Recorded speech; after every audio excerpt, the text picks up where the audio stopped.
Hey Dr. B, in light of the recent study that was just funded and released by NASA, I'm going to be envisioning a scenario where there has been a complete economic collapse due to a lack of resources. The study just talked about how in the future it is very likely that our reliance on technology and our social stratification in terms of resources and technology is going to make our collapse of civilization inevitable. So in this video, I will be referring to a situation like that, where our society stops functioning and infrastructure breaks down due to lack of resources. Nothing crazy like zombies or anything like that. So first thing in terms of writing I want to focus on is what are going to happen to the current forms of writing that we have. Right now we have things like books that are great like this one, but they're our hard copy books that we carry around. So I think that what's going to happen to those forms of writing is that in many ways, and I spoke to this in class, is that there's going to be a decentralization of ideas and of resources of writing. Specifically, right now we have the majority of our writing in certain places. We have it in these big libraries where we can check out, but then it goes right back in. We have them in bookstores. We have our own personal libraries. But I think as time goes on in the apocalypse, that our centers of writing are going to break down. There's going to be no one to hold the people accountable to bring your books back to the library, and that they will largely be decentralized. You think about it in the terms of the law of the universe that says as time goes on, entropy increases, that as long as we leave things without any sort of structure, that as time goes on, the knowledge bases are going to go out and proliferate through the different places. So it'll be much more difficult in order to find a book that you're looking for. You can't just go somewhere and assume that you're going to have the favorite or the book that you envision. Instead, it's going to be a lot of per chance. So when people find writings, it's not going to be anything intentional, but rather completely unintentional as time goes on. Furthermore, it is obviously these books are going to be the books that are not on the internet. If there was a complete economic collapse, societal collapse, and things like electricity that would be able to access the online copies of books and publishings, like web pages and things like that, is going to be taken off the web. Well, there's going to be no web to sustain them, and there's going to be no sort of power or anything like that to power the laptops after a while. Sure, everyone's going to have their laptop and their digital ebooks for a couple days, but after a while you can only charge, or a Kindle can only charge for so long, or stay charged for so long. Furthermore, I think that these forms of writing are also going to be extremely valuable in the apocalypse, because we rely so much on video games, electronics for entertainment, and because those things are going to be gone in the future, I do see books as making a resurgence in interest, and I see them being very valuable commodities that people would certainly want and would likely be traded for, perhaps even as money, because they are the only thing that are going to remind people of civilization. When you see a book and you see a great novel that is just written very eloquently, it'll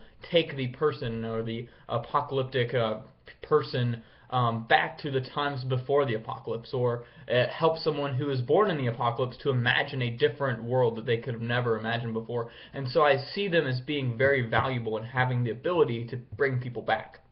I also see them being very important in terms of religion, and I see that in an apocalypse that religious texts are going to be even more important than they are today because of the doomsday hopelessness that comes with an apocalypse. That it's going to be very important for people to have their religious texts to keep them hopeful in the apocalypse, or at least not make them just keep their hopes up.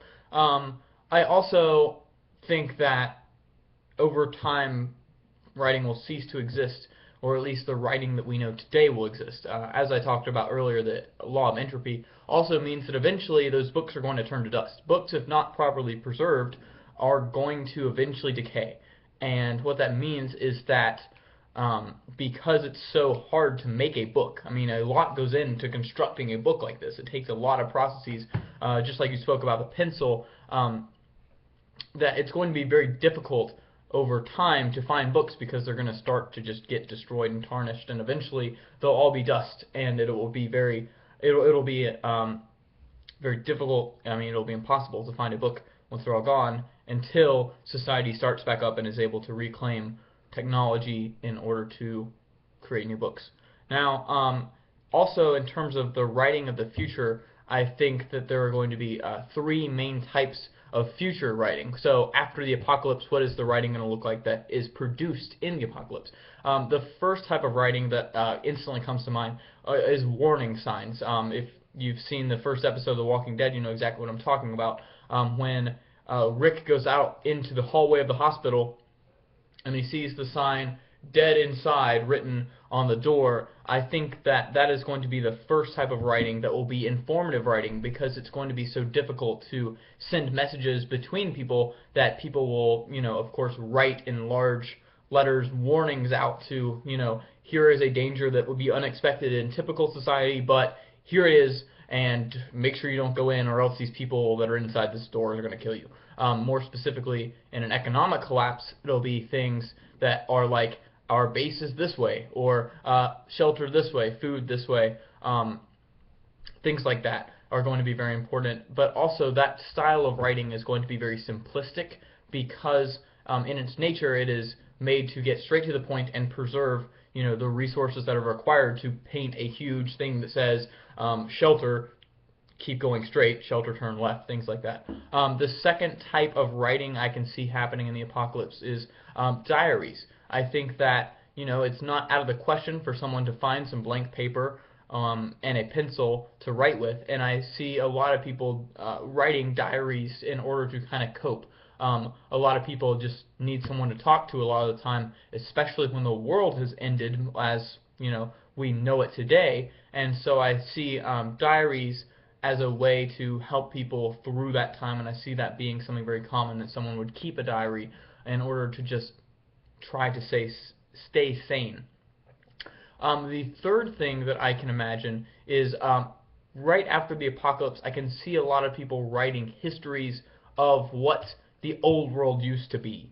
And I see that being very common as people, they see the collapse of civilization, everything falls down, and then they think, oh my gosh, I have to make sure that I'm able to pass down what humans were to what humans will be. And so I think that that is going to be the third and final form of, or main form of apocalyptic writing, are people taking it upon themselves to write a history of what the world used to be, to pass it down to future generations, so that our human greatness is never forgotten.